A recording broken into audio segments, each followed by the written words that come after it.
Mbote Bandeko, na cadre ya campagne ya consultation juridique gratuite oyo organisation non gouvernementale réseau des Congo a lancé le loto lengito solo na bino na sur deux infractions oyo babengi arrestation arbitraire et infraction oyo babengi menace de mort. Koyeba ba notion de base oyo ezoko constituer ba infraction ezali important pour aider biso au moment adéquat, au moment venu, pour identifier les situations dans lesquelles tous se retrouver, mais aussi il y a adopter comportement oyo et sengeli oyo il faut tozwa. Ne bandeli, on a parlé na arrestation arbitraire, il faut comprendre les posture idée ya liberté oyo constituant atiaki na constitution. Pona na constitution droit fondamentaux ou ba droits humains pe ba liberté fondamentale ya batu eza reconnu. Parmi ba droit wana et ba liberté wana reconnu, article 17 ezo constituer une base juridique importante pour na elobi boye article 17. La liberté individuelle est garantie, elle est la règle, la détention, l'exception. Et ça c'est déjà les points de départ, il y a la liberté à bateau. Constitution a lobby que mutu azala libre, ezali normal, ezali règle. Mutu moko te akotan bonanjela, batelemise mbatu na ye, pona nini ozali libre. Tant que asala motif moko valable ya kokangamete. Et parlons de la liberté comme règle, et puis si quand même moi exception est que dans certains cas l'État a permettre que Moutou a la privé na liberté nae. Dans certains cas l'État a permettre que Moutou va restreindre liberté nae. Mais même dans ces cas-là où l'État a permettre que Moutou liberté nae et la entravé, bakawana il faut la prévu, formellement prévu dans la loi.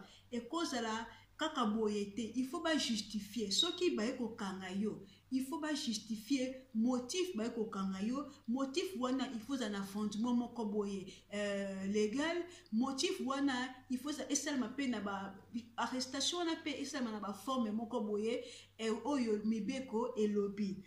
Parce que na suite nango ya alinéa ya article 17 alinéa de Elobi, nul ne peut être poursuivi, arrêté, détenu ou condamné converti de la loi et dans les formes qu'elle prescrit. Donc, pour ne condamner Moutou, pour ne kanga Moutou, pour ne restreindre liberté à Moutou, il faut que ça ait justification légale. Oyo mibeke lobi ke nakaboye ndeko nangai ozali mokangami nakaboye il faut okende kokota na prison. Dans les cas où bino bopesi ngai motif valable te, dans les cas où fondement légal ezate ya kokanga ngai bozo ko risquer batuwana baza ko risquer ya kokoya na mbeba oyo babengi arrestation arbitraire. Mbeba wana euti wapi? Mbebango ewuti na auto bengi code pénal où ezali décret du 30 juin 1940 na article nango 67 et le biboye est puni d'une servitude pénale d'1 à 5 années, d'une année à 5 ans, celui qui par violence, ruse ou menace a enlevé, fait enlever, arrêté ou fait arrêter arbitrairement, détenu ou fait détenir une personne quelconque. Article 67, il y a code pénal, et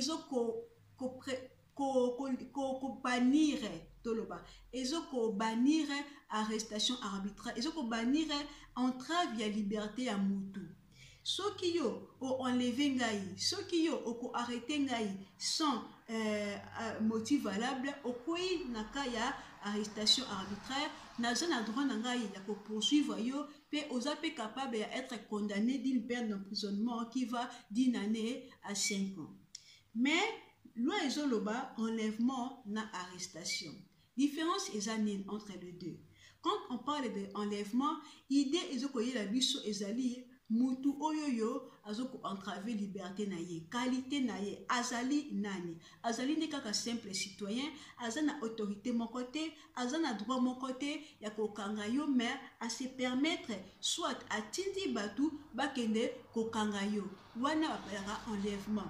Toi obi arrestation arbitraire proprement dite, ezali oyoyo l'effet ya batu oyo la loi appelle ça bango pouvoir batu oyoyo baza na compétent penza normalement pour la kokanga batu, mais bakangi yo ba outrepasser ba compétence na bango, basali moi abus ya autorité na bango. C'est vrai que baza autorisé à kokanga ngai, mais façon dont bakangi yo soit ezala balekisi bandelo balekisi délai, soit bakangi yo bapesi yo un motif mon côté wana bakwei sous le feu ya arrestation arbitraire.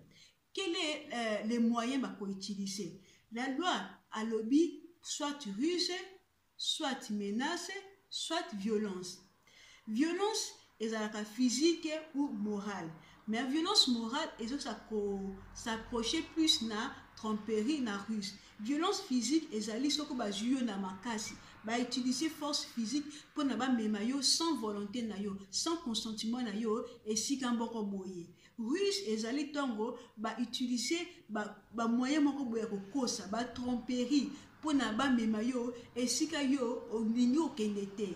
Pe menace ezali que yo moko okomikende le mais na sima na yo ba intimidation moko ezali ba intimider yo pona yo moko okoneki mitika na place wana.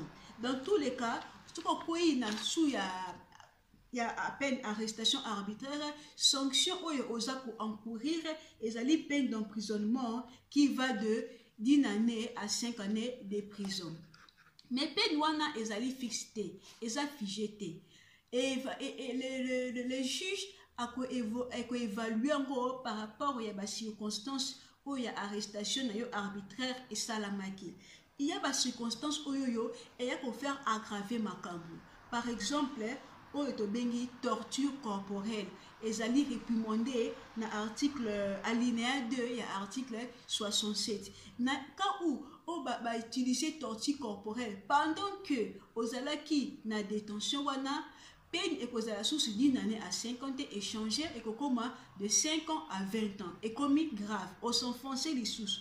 Et ceux qui ba torture wana ba mauvais traitement oyo ba utiliser contre yo pendant que cela qui na détention wana arbitraire et conduire na liwa na yo et même yo liwa bato basali mbeba wana bakali punissable de peine de prison à perpétuité oyo les législateurs